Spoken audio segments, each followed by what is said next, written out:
Hello friend, मेरा नाम है अभिलाषा सिंह और स्वागत है आप सबका आपके अपने channel study with never give up में। मेरा नाम है अभिलाषा सिंह और आप देख रहे हैं आपका अपना चैनल। आज जो हमारी क्लास है वो हमारी क्लास अपने टॉपिक से हट के कुछ ऐसी चीज़ों के बारे में पढ़ते हैं जो कि साइंस के लिए बहुत ज़्यादा इम्पॉर्टेंट है। Some basic concept of chemistry. ठीक है, some basic concept of chemistry. देखते हैं फ्रेंड कि इसमें हमको क्या क्या पढ़ना है, हम क्या क्या पढ़ने वाले हैं। तो जो इसमें हमारा फर्स्ट टॉपिक है फ्रेंड, जो हम फर्स्ट टॉपिक के बारे में पढ़ने वाले वो हैं some important salts, acids and bases. Some important salts, acids and bases। ठीक है फ्रेंड, जो हमारा दूसरा टॉपिक है फ्रेंड वो ये है कि units of mass,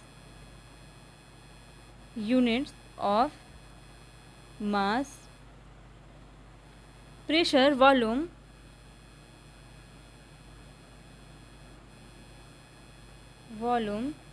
temperature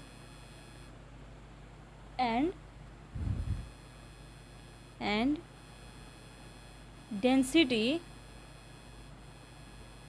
and their interconversion। density and their interconversion। ठीक है फ्रेंड, तो पहले हम इन दो टॉपिक की चर्चा करते हैं, उसके बाद हम देखेंगे कि हम आगे क्या पढ़ेंगे। ठीक है, तो देखते हैं।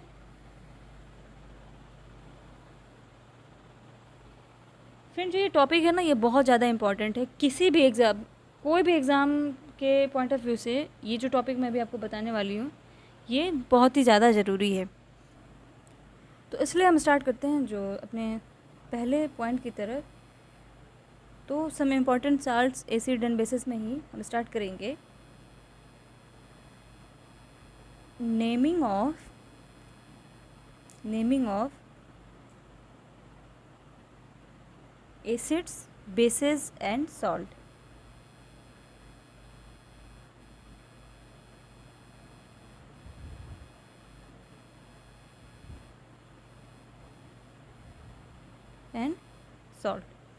ठीक है, तो सबसे पहले हम इसमें ये देखते हैं कि बाइनरी एसिड्स क्या होते हैं। ठीक है, बाइनरी एसिड्स क्या होते हैं।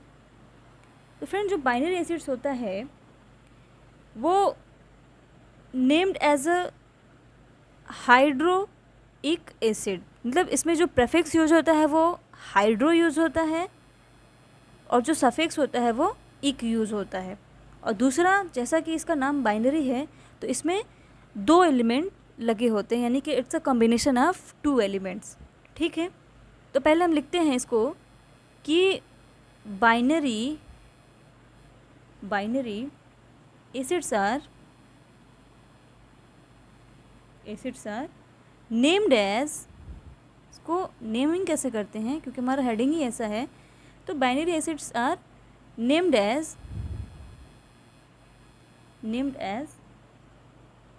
hydro and ic acid। ये हाइड्रो इसका प्रेफिक्स और इक इसका सफिक्स हो गया। अब इसको अच्छे से समझेंगे जब हम इसका एग्जाम्पल लेंगे। ठीक है, तो एग्जाम्पल हमने HCl का ले लिया। देखिए बाइनरी की बात हो रही थी, तो यहाँ पे HCl में एक हाइड्रोजन एलिमेंट है और दूसरा क्लोरीन है। और जैसा कि हम इसकी नेमिंग की बात कर रहे थे तो इसकी नेमिंग हो जाएगी हाइड्रो, प्रेफिक्स है तो पहले आएगा हाइड्रो, और क्लोरीन इसमें लगा हुआ है तो क्लोरो, और इक सफिक्स है तो इसमें इक लग जाएगा। तो ये जो एसिड है इसका नाम हो जाएगा हाइड्रोक्लोरिक एसिड। ठीक है फ्रेंड, दूसरा एग्जाम्पल लेते हैं हम इसको मैं ऊपर वाला मिटा देती हूँ। दूसरा एग्जाम्पल लेते हैं। तो फ्रेंड दूसरा एग्जाम्पल हम लेते हैं कुछ ऐसा ही, और वो है HBr का। ठीक है फ्रेंड, वो है HBr। इसमें भी एक हाइड्रोजन है, एक ब्रोमीन, सेम हाइड्रोक्लोरिक एसिड की तरह ये हो जाएगा हाइड्रो ब्रोमिक एसिड। ठीक, अब मैं इसको भी मिटा दे रही हूँ। नोट्स बनाते चलिएगा फ्रेंड, मैं इसीलिए लिखती हूँ ताकि आप अपना एक प्रॉपर नोट्स बना सकें। ठीक है, ये हो गया हाइड्रोक्लोरिक एसिड। तो ये थी कि एसिड की नेमिंग कैसे होती है। आगे कुछ और भी लेते हैं। जो दूसरा है इसमें एग्जाम्पल, ये तो बाइनरी एसिड था, अब है एक ऑक्सी एसिड। ऑक्सी एसिड्स, अब हम यहाँ देखते हैं कि ऑक्सी एसिड्स क्या होते हैं। तो friend oxy acids are named as without mentioning hydrogen. ठीक है, यहाँ पे हम लिखते हैं इसको। तो ऑक्सी एसिड जो होता है friend, oxy acid are named without mentioning hydrogen of an element, वो भी कैसा element, non metal, is able to form more than one oxy acid. ठीक है, कह रहे कि ऑक्सी एसिड्स जो होता है आर नेम्ड, जो नेमिंग होती है जब इनकी, नेम्ड विदाउट मेंशनिंग हाइड्रोजन, तो इसमें हाइड्रोजन एटम को मेंशन नहीं किया जाता है। ऑफ एन एलिमेंट जो कि नॉन मेटल होता है is able to form more than one oxy acid, भले ही वो जो एलिमेंट्स होता है एक से ज़्यादा ऑक्सी एसिड्स का फॉर्मेशन कर रहा हो।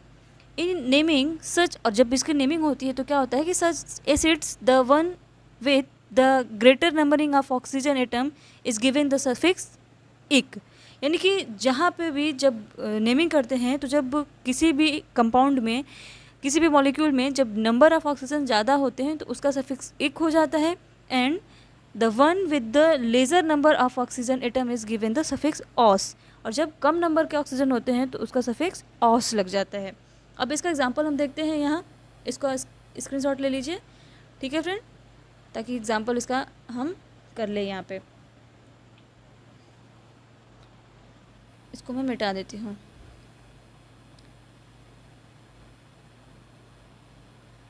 तो एग्जांपल लेते हैं हम, एग्जांपल से हमको सारी चीज़ें अभी क्लियर हो जाएंगी। तो इसका एग्जांपल जब हम लेते हैं तो फर्स्ट हम एग्जांपल लेते हैं, जो फर्स्ट एग्जांपल लेते हैं वो हम लेते हैं HNO2 का। दूसरा लेते हैं HNO3 का। तीसरा लेते हैं H2SO4 का। ठीक, जो चौथा लेते हैं वो होगा H2SO3 का। ठीक, तो जैसा हमने कहा था इसमें हमको ज़्यादा देखने की ज़रूरत नहीं, बस हमको 3 चीज़ें याद रखनी है कि हाइड्रोजन एटम जो लगता है उसका कोई जिक्र नहीं होता है नेमिंग रिएक्शन में। दूसरा, जब नंबर ऑफ़ ऑक्सीजन ज़्यादा होते हैं तो इक लगता है सफिक्स में, और जब नंबर ऑफ़ ऑक्सीजन कम होता है तो ऑस लगता है। ठीक है, तो यहाँ पे हम देख रहे हैं कि सबसे कम नंबर इसमें है नंबर ऑफ़ ऑक्सीजन, इस वजह से इसका नाम हो जाएगा फ्रेंड नाइट्रस एसिड। इसमें सफिक्स ऑस लग गया। ठीक, तो इसका नाम हो जाएगा नाइट्रस एसिड। ये 3 है तो इसमें नंबर ऑफ़ ऑक्सीजन ज़्यादा है तो ये हो जाएगा नाइट्रिक एसिड। 2 से ज़्यादा है तो इसमें नाइट्रिक एसिड हो जाएगा। फिर इसमें भी 2 से ज़्यादा है तो ये हो जाएगा सल्फ्यूरिक एसिड। ठीक है फ्रेंड, इस पर भी ज़्यादा है तो ये हो जाएगा हमारा,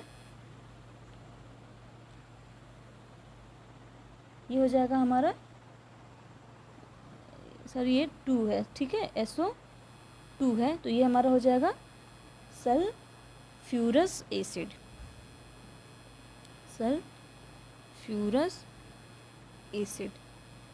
ठीक है फ्रेंड, ये हो गया इसके नेमिंग का तरीका। अब जब नॉन मेटल होते हैं तब क्या होता है, इसमें तो जब हम बात कर रहे थे तो ये क्या था, ये किसके केस में था,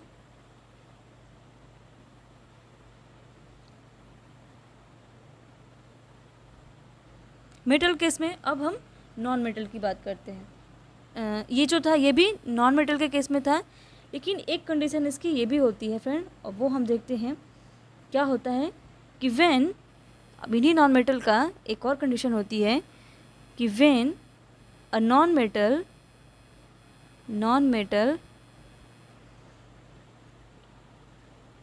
when a non-metal forms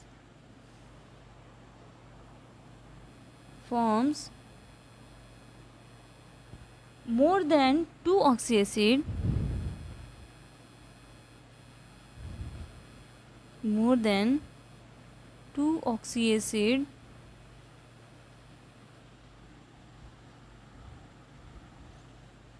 oxyacid, the prefix hypo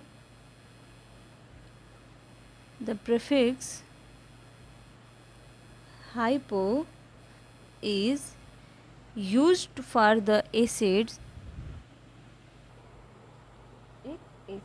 ठीक है। तो इसमें है कि एक और कंडीशन है नॉन मेटल्स की कि when a non metal forms more than 2 oxyacids, the prefix hypo is used for the acid, ठीक है, containing lesser number of oxygen than os acid, and per is used for acid containing more oxygen atoms than ic acid, ठीक है। तो ऑस की जगह पे यहाँ पे बस हमको 2 चीज़ें याद करनी है कि ऑस की जगह पे जो हमारा सफिक्स लगेगा, जब पर की जगह पे जब जो प्रीफिक्स है वो hypo is use for the acids containing lesser number of oxygen than ous acids, and per is use for acid containing more oxygen atoms than ic acid, ठीक है। तो ये बात समझ में आ गई होगी। तो इसका एक एग्जांपल देख लेते हैं, उससे हमको ये ज़्यादा क्लियर हो जाएगा, ठीक है। तो एग्जांपल इसका हम देख लेते हैं। एग्जांपल ये है, इसको मैं मिटा देती हूँ। एग्जांपल ये है HClO4। तो इसका हो जाएगा जो नेम है इसका हो जाएगा पर क्लोरिक एसिड, ठीक। जैसा कि यहाँ पे अभी लिखा हुआ है कि when a non metal forms more than 2 oxyacid, the prefix hypo is used for the acid containing lesser number of oxygen than os acid, and per is used for containing more oxygen। os और per जो है वो ज़्यादा oxygen के लिए use होगा, और ये जो prefix hypo is used for the acid containing lesser number of oxygen, ये जो hypo है वो यूज़ होगा किसके लिए जिसमें ऑक्सीजन जो है वो उसका जो नंबर है वो सबसे कम होगा, ठीक है। तो यहाँ पे इसका नाम हो गया, इसमें ज़्यादा है ऑक्सीजन, तो इस वजह से इसका नाम हो गया पर क्लोरिक एसिड, और ये प्रीफिक्स ही लग गया, सफिक्स नहीं प्रीफिक्स लग गया, ठीक है। नेक्स्ट है HClO3, ठीक है। HClO3 इसका नाम क्या हो जाएगा? क्लोरिक एसिड, क्योंकि यहाँ पे लिखा हुआ है कि then ous acid and per is used for acid containing more oxygen atom than ic acid, ठीक है। हम पहले तो जानते थे ये क्या है, आपको मैं इन शॉर्ट में बताना, पहले हम जानते थे कि अस और इक का यूज़ होता था। इक यूज़ होता था कब? जब नंबर ऑफ़ जो ऑक्सीजन होता था वो ज़्यादा होता था तब इक यूज़ करते थे, और जब नंबर ऑफ़ ऑक्सीजन कम होता था तो हम अस यूज़ करते थे। लेकिन यहाँ पे एक और कंडीशन आ गई है कि अगर अस से भी ज़्यादा अगर इलेक्ट्रॉन, यानी कि OUS जो सफिक्स लग रहा है, इससे भी ज़्यादा इलेक्ट्रॉन होंगे, इससे भी ज़्यादा ऑक्सीजन होंगे, तो जो सफिक्स हमारा है वो क्या हो जाएगा? सफिक्स के साथ साथ हमारा जो हमारा एक प्रीफिक्स भी लग जाएगा, ठीक है। अच्छा, इसको इस तरह से समझते हैं। देखिए पढ़िए इसको ध्यान से। When a non-metal forms more than 2 oxyacids, the prefix hypo is used for the acid containing lesser number of oxygen than us. ठीक, acid and per is used for acid containing more oxygen atom than इक acid, यानी कि पर तब होगा जब इक से भी ज़्यादा ऑक्सीजन होगा, तब हम उसको प्रफिक्स में पर लगा देंगे। ठीक, और लास्ट में हमारा सफिक्स तो एक लग ही रहा है। और उसके बाद जब वो भी जब use for the containing more oxygen के लिए, ज़्यादा ऑक्सीजन के लिए, क्योंकि वैसे भी इक के लिए ज़्यादा ही ऑक्सीजन जब ज़्यादा ऑक्सीजन होता है तभी इक लगाते हैं। ठीक है, और जब कम ऑक्सीजन होंगे तब उसके कंडीशन में हम क्या लगाएंगे, जब कम ऑक्सीजन होंगे तो एज सच हमारा वही होगा, जब कम ऑक्सीजन होगा तो हमारा वही अस लगेगा।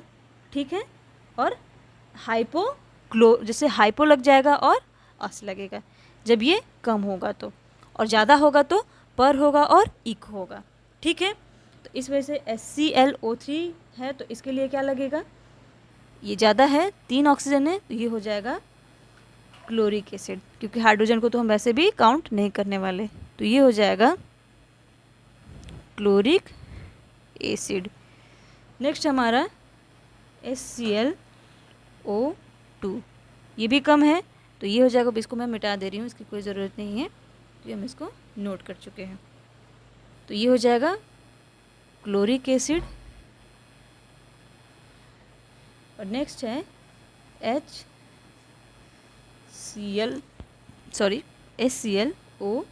सबसे कम है, इसमें बहुत लेसर नंबर है ऑक्सीजन का, तो इस वजह से ये हो जाएगा हाइपो क्लोरस एसिड। तो ये तो था नोमेनक्लेचर ऑफ एसिड। ठीक है फ्रेंड, और नेक्स्ट जो हमारा टॉपिक होगा वो होगा बेसिस के केसेस में। ठीक है, ये बेसिस क्या होते हैं उसके लिए होगा, तो इसको हम अपने अगले वीडियो में कवर करेंगे। आज थोड़ा मेरे पास व्यस्तता ज़्यादा है तो मैं कम ही वीडियो बना पाऊँगी, कम टाइम के लिए ही, लेकिन वादा करती हूँ मैं फिर कि जो हमारा नेक्स्ट वीडियो होगा सबका कंपनसेशन वहाँ पे हो जाएगा। ठीक है, तो नेक्स्ट तब तक के लिए घर में रहिए, सुरक्षित रहिए। अब बाहर भी जाइए तो मास्क लगा के जाइए, कोशिश करिए कि डबल मास्क लगा लें। ठीक है, पढ़ते रहिए, प्रिपरेशन करते रहिए। Bye bye and take care.